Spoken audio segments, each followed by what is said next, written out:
partir de 1983, l'organisation de la conférence de la coopération islamique sollicite son UNESCO à elle, qui s'appelle ISESCO, dont le siège est à Rabat, au Maroc, pour élaborer une stratégie de confortation des communautés musulmanes installées en Occident, et qui en fait, à la lecture du texte, est un document de conquête. Ce document s'appelle « Stratégie de l'action islamique culturelle à l'extérieur du monde islamique ».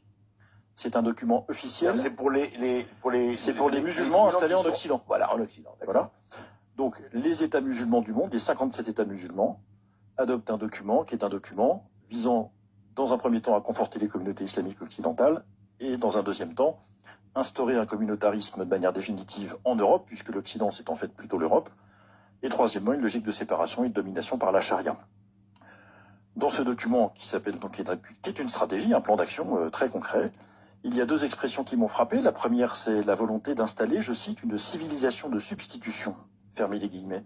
Attendez, c'est à la écrit place, comme ça. c'est écrit tel quel dans le document stratégique. Civilisation de substitution, dans ce document, donc, vise à substituer l'islam à la civilisation occidentale et à notre mode de vie occidental. Et puis, comme j'ai apporté le document avec moi, je ne veux pas faire d'erreur, je lis à la page 105 de ce document, il s'agit, je cite, de préparer les outils qui servent à construire une société islamique pure et saine, en harmonie avec sa nature, et conformément à l'instinct naturel humain d'une part, aux bases de la démocratie européenne d'autre part. Donc l'intention est très claire, ça n'est pas simplement de nourrir les communautés musulmanes et de les inviter à continuer de se nourrir de leur foi et de leur culture, ce qui serait parfaitement légitime, ça vise à instaurer en Occident une société islamique. Oui, sauf que, attendez, vous venez de dire conformément aux bases de la démocratie européenne. Oui, mais alors c'est là qu'il y a un problème.